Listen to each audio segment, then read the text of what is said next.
Hi. How's it going? It's going well.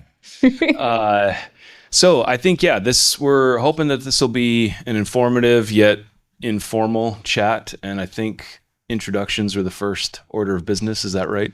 Let's do it. Okay. 1 second. Oh, it's the other way around. There we go. They told me. You want to start? Sure. My name's John, as the gentleman said, and I'm the CEO of a company called Administrate. We have a training management system that's built solely for enterprise. And that solely for enterprise bit has not always been the case, and we'll kind of get into that a little bit. My background is I was a software engineer and built a healthcare technology company before Administrate, but I've been at Administrate for quite a bit of my career now. And a lot of it has been working with Ping and before that ForgeRock. So yeah, we've been a customer for a decade now, I think. So it's a while. Hi, my name is Leonie. I'm Director of Customer Training at Ping Identity. Been there for 6 years now. I think most of you know me, so I'm going to keep this relatively short. And most of you know Ping as well. But I think what's special about this session is we have a really fantastic partnership with Administrate.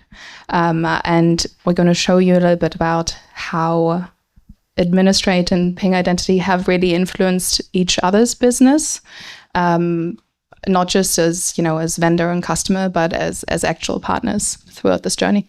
Yeah. So while we dive into it, I've actually mentioned this many times. We were talking about this before, but prior to ForgeRock coming on board as a customer, we had a great SMB focused business. And I would say that was about 4 or 5 years into our journey. And now when we look back, the first 4 or 5 years of Administrate's journey was really all about trying to find one customer, which was ForgeRock, which opened our eyes to just how much of a challenge and how big of a, when you scale up to an enterprise training level of things, everything breaks and goes weird and it's much more difficult and so forth.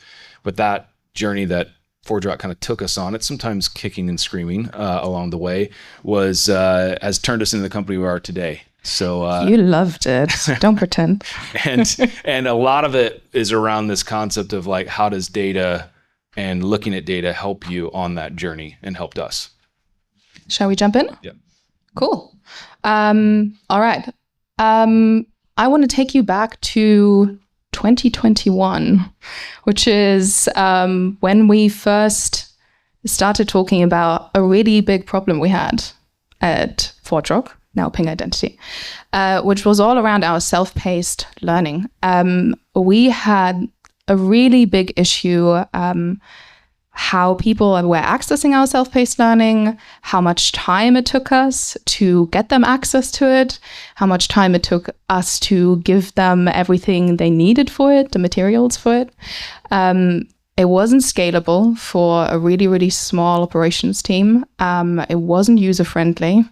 It made our on-demand completion rates suffer. And we weren't utilizing our product to the best of our ability because we weren't selling it. It was all free. So it was a massive issue for us. Yeah. And I remember we got the call and it was kind of like middle of the pandemic and stuff. And I was like, I don't have time for this shit. Like ForgeRock's trying to do something new and innovative again, but it was actually, it played into a real sweet spot for both of us as we kind of went down that journey. Just you wait. Fast forward to 2025. But before we go there, let me show you, because it was insane. So a learner had to go to our customer portal to a self-paced learning section. They had to be a partner. They had to be part of a partner support set. Then they had to find their course. Then we would get a ticket. Now I have an EMEA-based ops team. We have partners who are based in Americas. We had to give them access to a whole bunch of stuff. Namely, they got books, they got labs, they got the registration email from us, 3 emails. And only once we've actually manually issued books and labs to them, which when they were based in Americas, that could have been an 8-hour delay sometimes, right? And we all know that the more delayed your access to self-paced learning is, the less likely the learner is actually going to complete it, the less likely are they engaged with it. massive issue.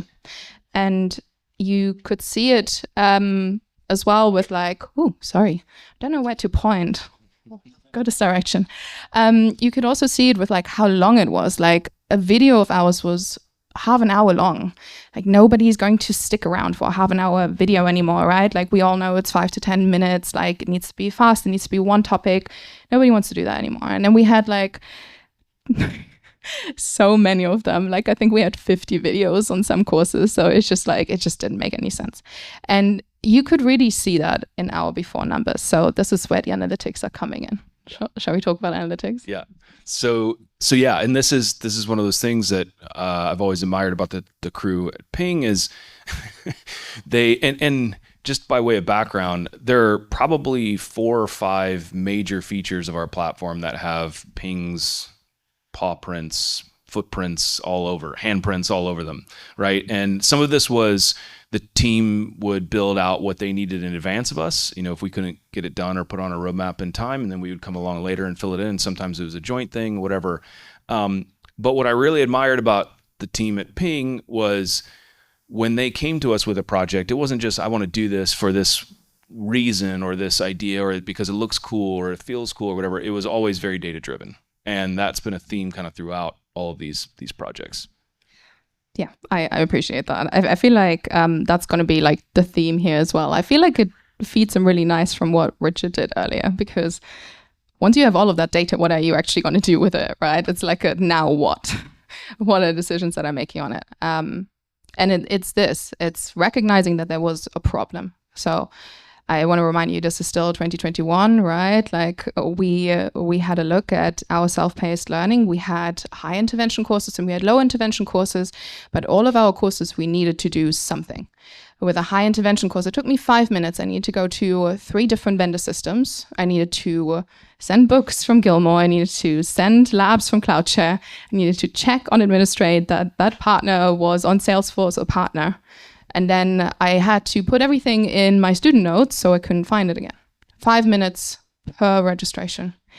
With some of our low ones, 2 minutes. But all of that added up, 5 weeks per year. We were spending just on registration management. 5 weeks per year. Can you believe that? And that's just for 2,300 registrations. And you could see it in our on-demand completion rate as well. It was 30%. 30% is all right. Like massive open online courses usually have like a 12.6% completion rate. So I'm fine with 30%. But you're going to see the new numbers in a bit as well. And I think that's telling a story. Yeah. Oh yeah, the solution. Yeah. You want to take us through it? And I can comment. Sure, yeah. I think it's important too. This is a multi-year planning exercise and journey as well. So sometimes when we're talking about what has been achieved here, people are like, well, we can never do that. Well, you can. You just need to go on a step-by-step process. And the other, I think, important learning for us, and that we actually talk about this with prospects in our sales process or with customers that are thinking about coming on board, is they'll say, we're using SurveyMonkey today and, this for that or whatever. And it's like, all of that is going to change over the next 5 or 6 years of working together, right? You'll change out your survey tool to Qualtrics or whatever it is, because the needs of the business will change. ForgeRock came to us when they were like post Series A funding, and I think the training team was like 1, maybe 1.5 people, and very, very small company, and then ended up going all the way to public and then merging and all that. So it's definitely, this type of thing has a sequence and has a way to approach it. Yeah, for sure. And I think a lot of you have seen this particular slide a couple of times now, right? Sometimes things change because we have a composable tech stack, as Richard mentioned earlier. So it's really easy switching things out. But I think what John said is really important. Like, anybody else remember the composable tech stack talk that we did last time? Yeah, I see some nods. Yes, awesome. So what we really did, we did this in phases, but that's what we wanted to do with Administrate. We wanted to move to composable tech stack that was helping us with our registrations, our self-paced registrations, moving from self-paced to on-demand. And we didn't just go from monolithic to composable, right? We went first monolithic. We were using Administrate as the TMS and Administrate as the LMS. Then we split out our LMS part and we moved it to our customer portal. And then we started, after we had this really strong foundation of the core of our UI piece together with our financial piece, we started plugging other things into it, right? Making it completely invisible to the customer how all of these integrations were actually working in the background because we had the UI layer in the front end.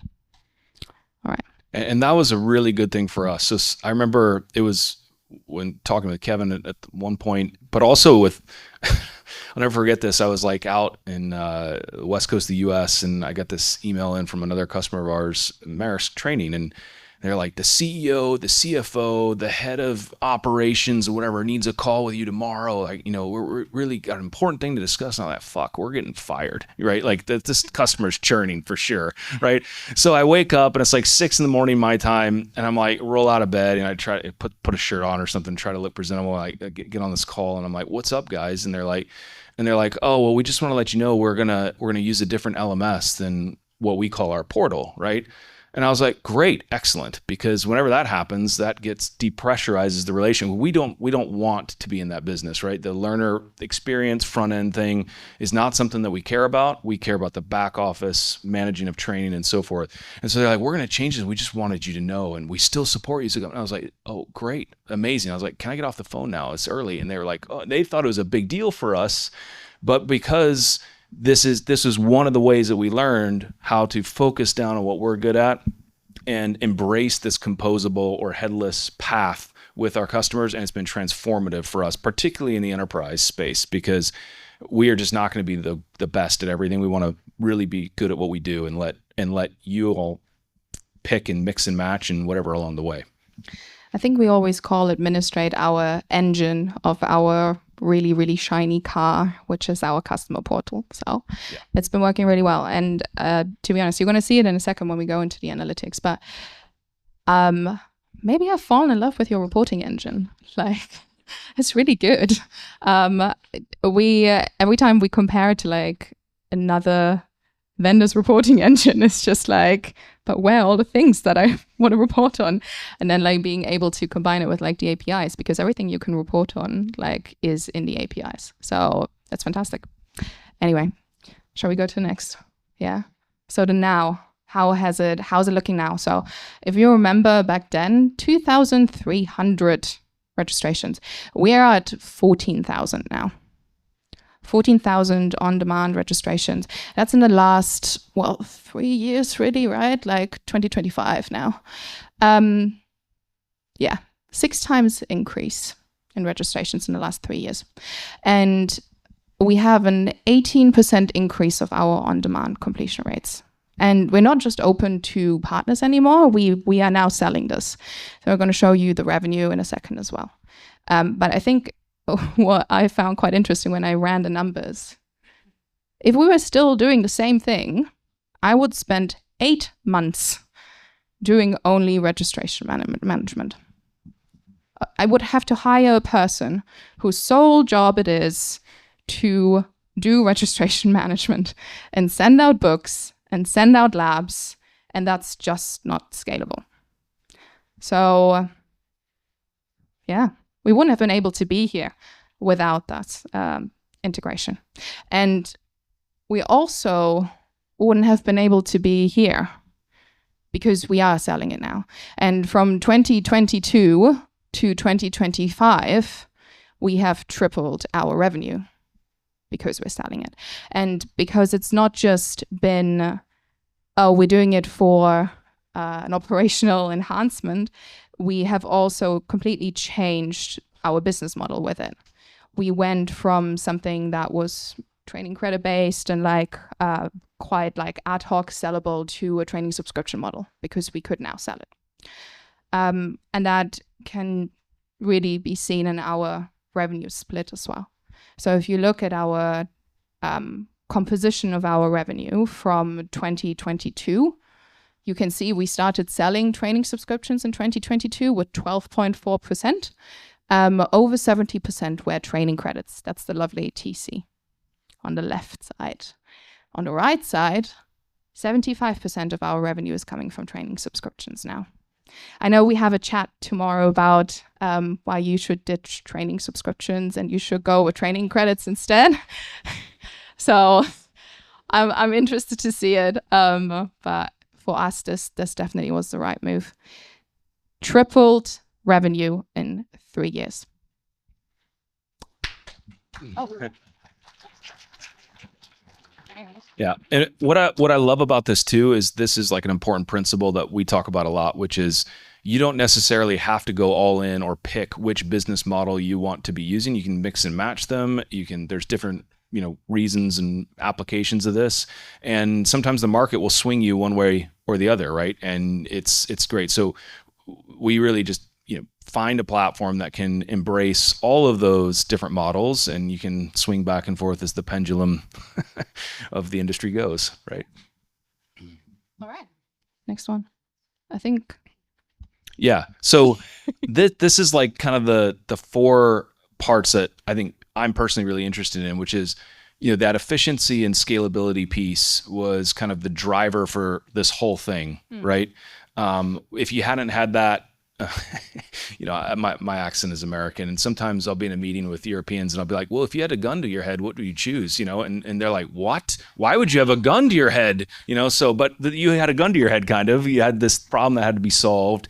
But then that unlocked the next pieces of this puzzle. And throughout the whole thing was this current of data and decision making and decision support. Yeah, absolutely. And I'm sure there are like a whole bunch of other areas where we're using our data, but I really liked how you saw it as like this little stepping stone, right? So yeah. Yeah. I mean, it's really Maslow's hierarchy of needs, right? You can't do the stuff at the top of the pyramid, like get your first world problem solved, your free Wi-Fi and things like that, until you've got like water and, infrastructure and so forth put in place. Yeah, I agree. And I think maybe this is the section where we're going to talk a little bit about how you find the story within your analytics, which like, I think that's something that like, whenever you have a whole bunch of data there, you don't really know what to do with it. How are you actually reading it? What are you going to do with it?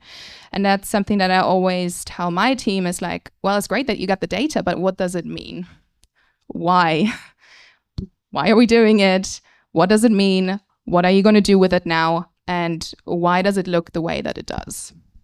So we're looking at it from like 4 perspectives. Scalability and efficiency. You already saw an example of that, but we're going to get another example going. And actually, do we have a couple of microphones around? Because I think we're going to need that in a second. Then the other one is external needs and issues. So having a look at what our customers are actually doing. What can we see? Then it's all around demonstrating value and enabling conversations. So what is the value of training? And this is one that we're still struggling with. I think I saw Lynn somewhere here around. So she has a great new program, the Vantage Point program. So if you haven't checked that out, join the SIG, because I think that's going to talk a lot about that. And then the last one is, how do you justify your initiatives and your objectives? How do you justify your outcomes? And I think that's a really important one. Talk a lot about that with a lot of people when you say like, I don't get that much direction. I find it difficult justifying my initiatives back up. Yeah. Let's jump in. So, all right. I'm going to stand up for this actually, if you don't mind. I'm going to leave you sitting. Okay, so this is an example of some of our analytics.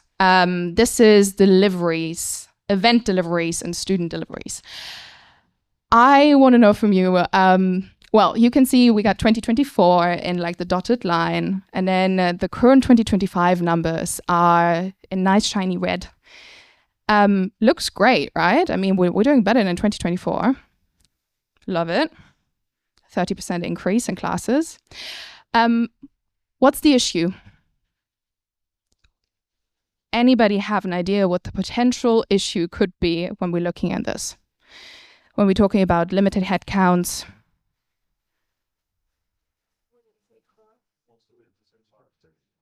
Sorry? Business impact is a good one. I think about scalability and efficiency. I have a limited headcount. I have the same operations team that I had 3 years ago. It takes me around 55 minutes per class to set it up. If I have a 30% increase in classes, how am I going to do that with the same team that I have now if that continues down for the rest of the year? If I continue having that next year as well. Oh, push over my water. That's 42 hours for Q2 alone that I spent on setting up classes.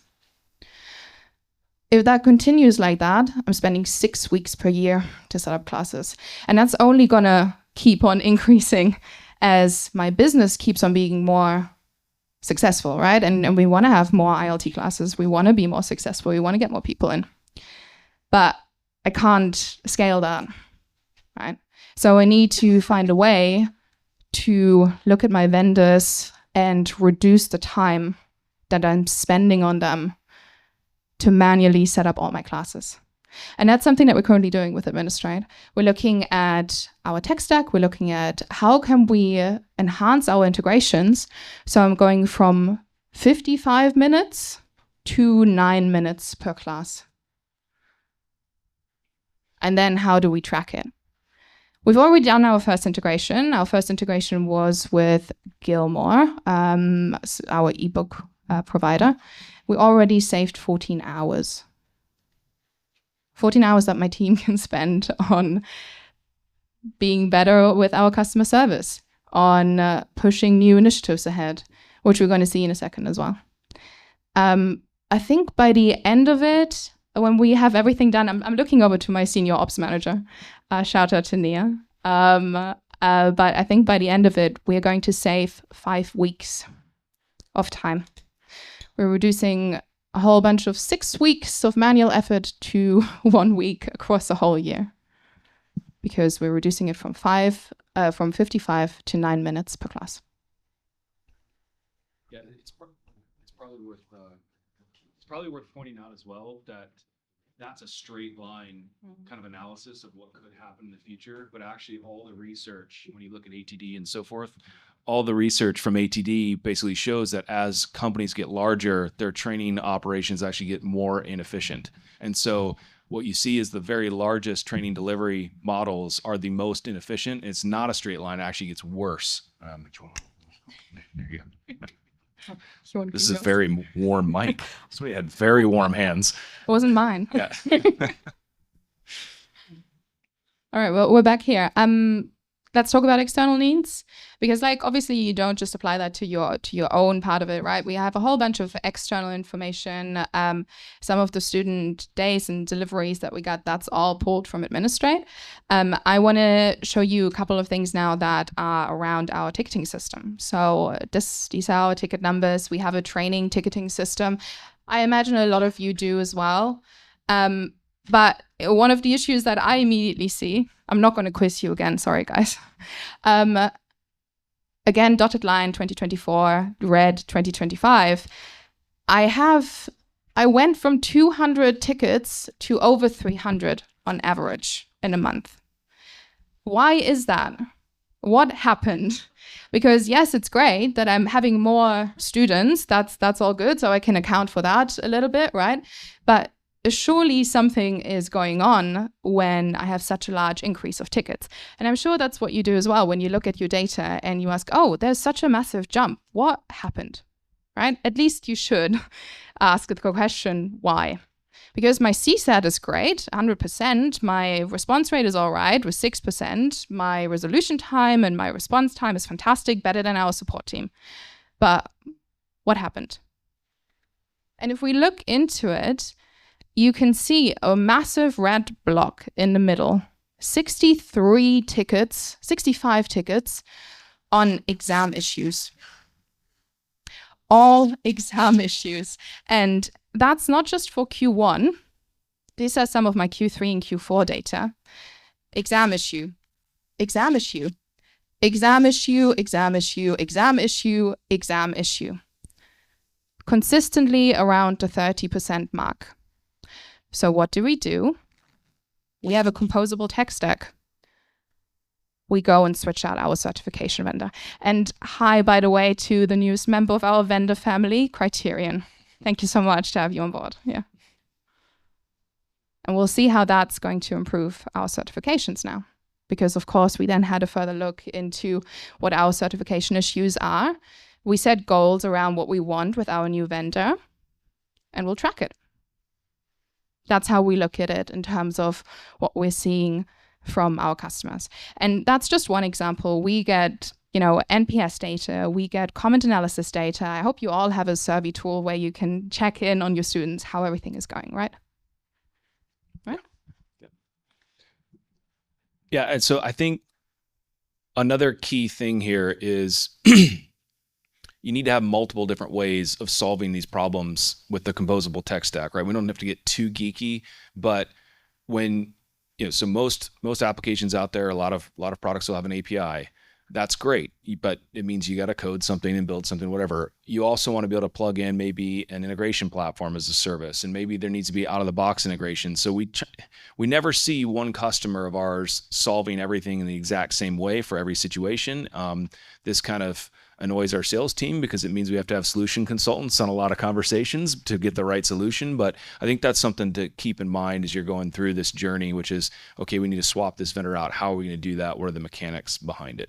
So, yeah, and I think we've become very, very efficient at this. I know vendor integrations are a scary thing sometimes, especially when you don't have developer resources yourself. But we did the last one in 2 months. So it is a skill, and you get better at it. And the more that you practice that as a team, then the better you'll be set up for the future. So yeah, then I think was the third bucket, right? Which is, so first one, we've got to do this. Second one is like, okay, let's take stock of our environment and so forth. And then it's also, all right, now that we have the power of being able to do that, and we feel like those two things are relatively under control. And believe it or not, we talk to very large companies that my mom has heard of, and that's an important test, by the way, if you're really an enterprise vendor or not. Has your mom heard of most of your customers? But a lot of them won't even get to that kind of first or second step, right? They're struggling, they're caught right around there. But once you break through that, then it's kind of like, okay, now we can actually use data to go in with a business case and plunk it down. And, this funny thing happens, right? We've got a great CFO at our company, but she has the nickname of CF No, right? Because she says no a lot, right? But what's interesting about that is the dynamic changes so rapidly. If somebody can come in and say, if we put a pound or a dollar into the top of the sausage machine and turn the handle, we'll get 3 out, right? Or 4 out. She'll actually just be like, well, we have to do this. I don't even have a decision to make here. And I think that's what we're talking about. How do you make that case to the rest of the business, particularly when times get turbulent or there's a lot of change happening? And I think that's the really difficult part. At least we are still struggling with that a little bit. And I know that probably a lot of the members in here are still struggling as well. How do I show the return on investment on training in terms of decrease of support tickets, increase of renewals, decrease of churn, better customer health metrics, increase customer NPS, and so on, right? There's a lot of data that goes into it. And especially when you have a composable tech stack and you need to combine all of your data as well. So I'm starting here again with it because that is my comfort zone and you have all seen it. And we also talked about this, tackling the data challenge. And I think Richard showed something really interesting, how you can tackle the data challenge. We went down a different route. We went down the route of the data lake. And we are still waiting. So, we're halfway through. But what you can then do, and I think that's the first step that I'm going to take, is first I want to visualize my training data for the people who are engaging with my customer.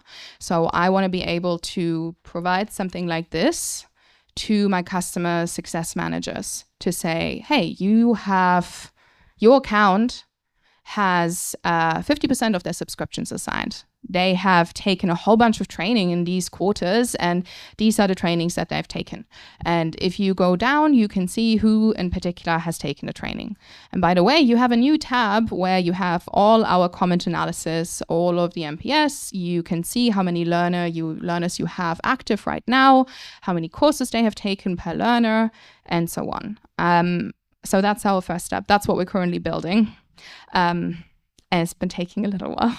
But it's super exciting, and I cannot overestimate how transformative this will be within your business. We went on a similar journey just within Administrate, because I must have been a couple years ago, I had this little app, and it was, I don't even remember what it was, but they would email me every week and say, you've saved 9 hours with our app, And I remember at one point somebody said, why aren't we doing this with our stuff? And so we put quite a bit of time, and we were surveying customers and be like, how long would this take you normally? And we built out a dashboard just like this that we share with you and whatever. And what we found was really surprising because it was really effective and it's great and whatever. But what we found was that then our customers will take that information that we're preparing for them and use it to say, this is why we cannot get rid of Administrate, or in your case, this is why we need to do more training. And then you have this culture of coming in prepared and justify, data to justify what's going on. It's really transformative. So it really is. Maybe we have taken some inspiration.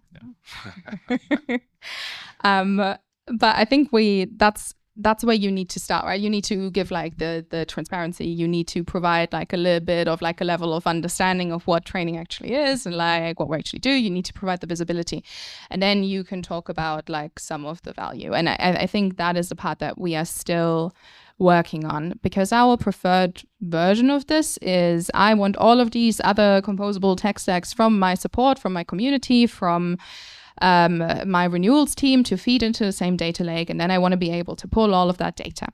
Now that takes forever, and you are dependent on IS resources or IT resources. So we're actually going to go down route B, I want to say, but we're hoping we're going to make it better and do it a route C. Yeah, we'll have a chat, okay? Cool, awesome. We need some help. So we can understand how our training has helped decrease support tickets, how it has helped increase renewals, decrease churn, helped increase customer NPS, because that is the language that is being spoken by our exec leadership team. It's not necessarily about training NPS, right? Or about our survey response rate. It's about the overarching customer health score. How is this customer doing on a holistic level? It's about how much ARR is attached against that customer and how healthy are they, and are they likely to churn? And hey, by the way, if they're trained, they're 3 times less likely to churn. Those are the kind of data points that we want to get to.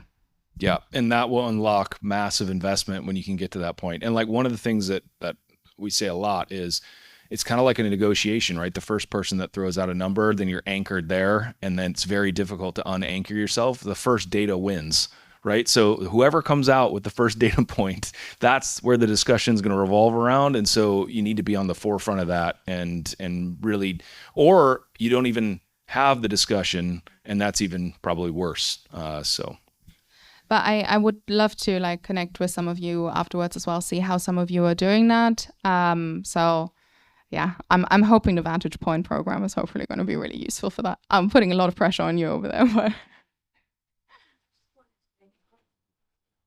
I wanted to make a comment, Leonie, and thanks for the plug on Vantage Point. But you have, I think in one of your previous slides, you already have that data about the learner engagement and what they've completed, etc. And what you can do is you can use a simple what is it, like the user ID, for instance. And you can use user ID, you can extract data from Gainsight for your NPS. And then I think you have a CRM in there somewhere. You can use that same user ID, grab all that data, and then start to do. That's where your business analyst comes in, and he does all this. Which is exactly what we're going to do, with the difference that we don't have a business analyst, but I have a fantastic ops manager. So No pressure.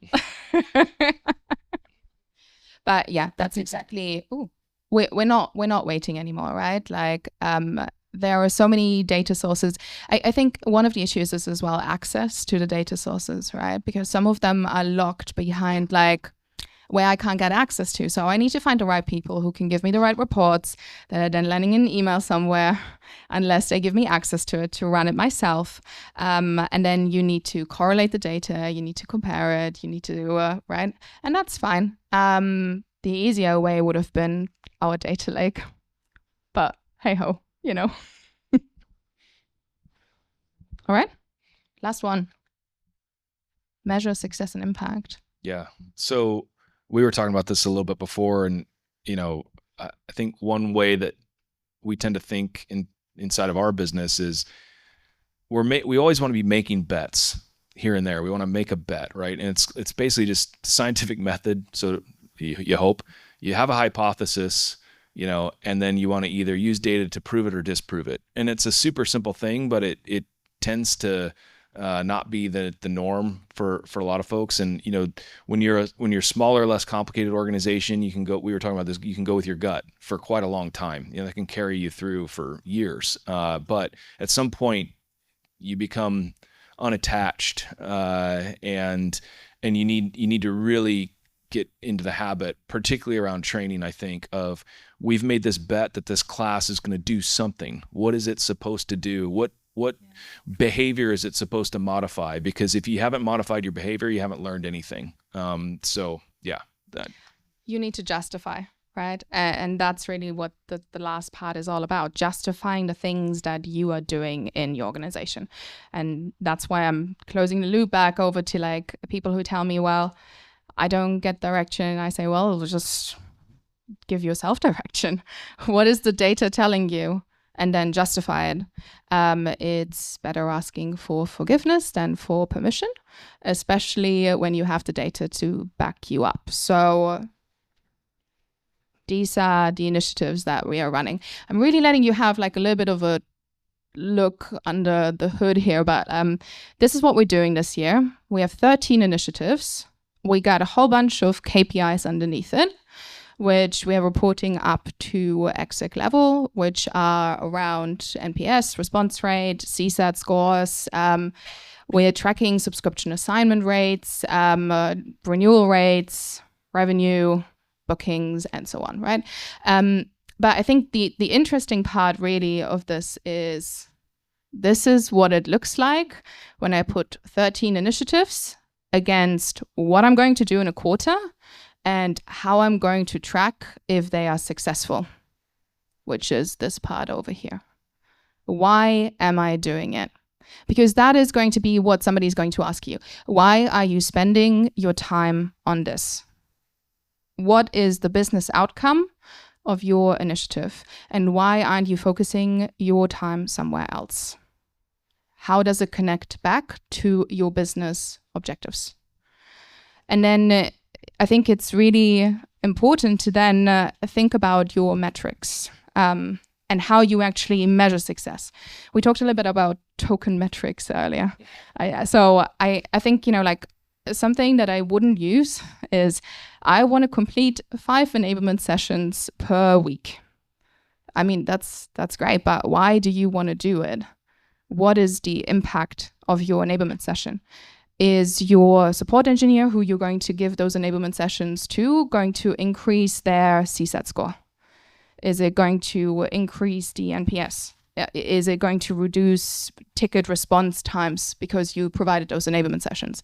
Because in the end, those 5 enablement sessions that you gave them, if you don't have an outcome to it, they have no value.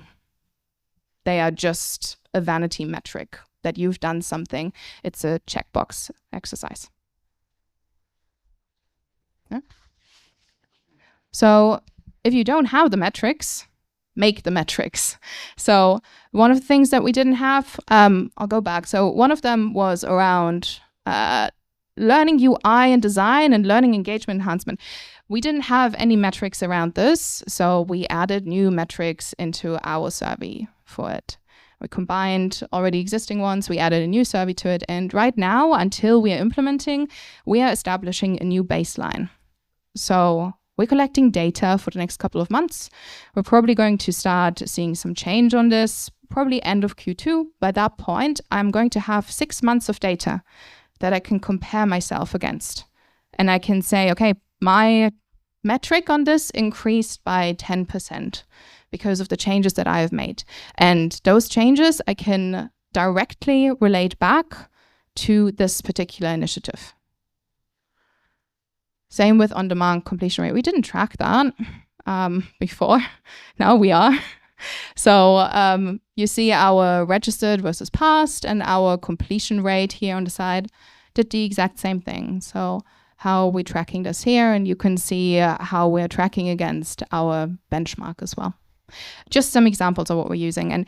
And if you don't have it within your team, I would highly encourage you to put a monthly business review in place with your team.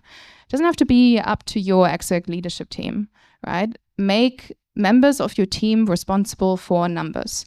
Every single one of your team members has a particular role, right? They are responsible for their numbers. Let them report it up to you. Let the team have an MBR and show each other what they're doing and give each other visibility and tell them they own it. Because if they own the numbers, they also will see how they can improve it. They also will understand the story behind it, right? Anyway.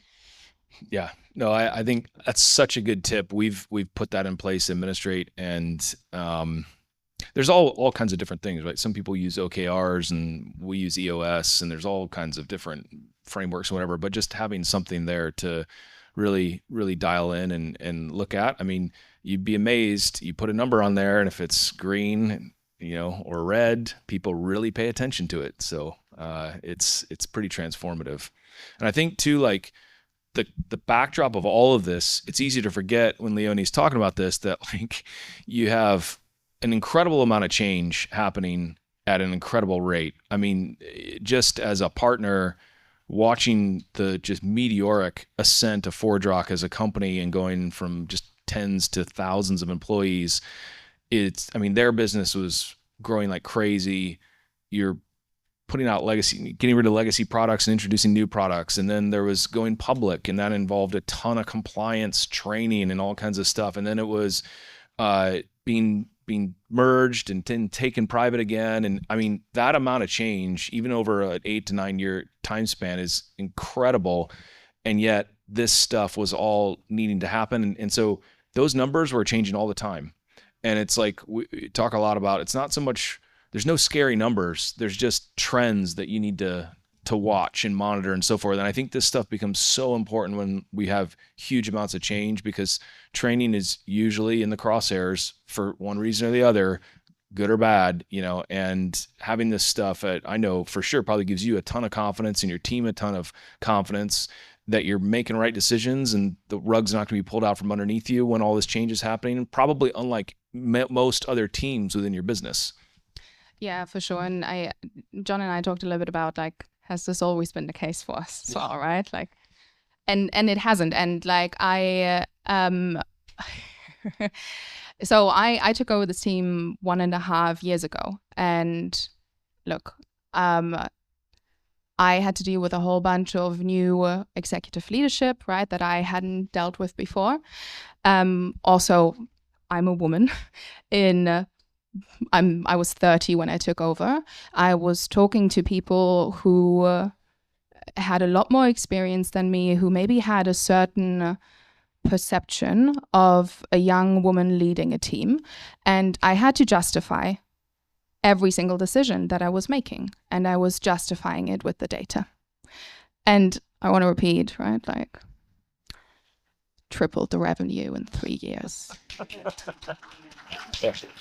And I remember we spoke about this a couple years ago. You're like, I want to double the revenue. And I went, woo, that is a huge lift. And yeah, you guys smashed it way, way better than I think anybody anticipated probably.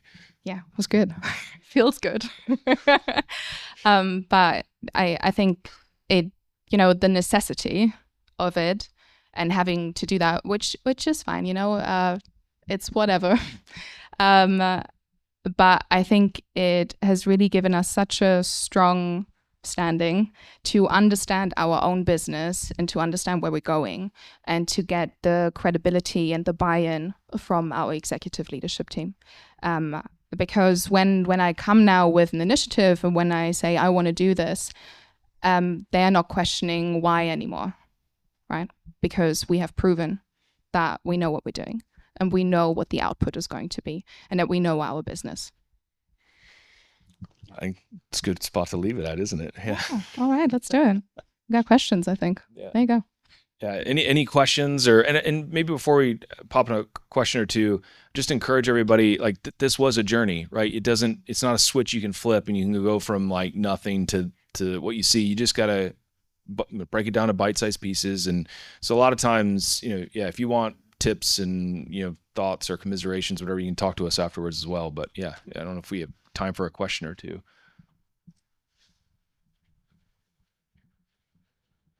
Look, we covered it all. All right. The data says that, we did a good job. The data says it all. Thank you, everybody.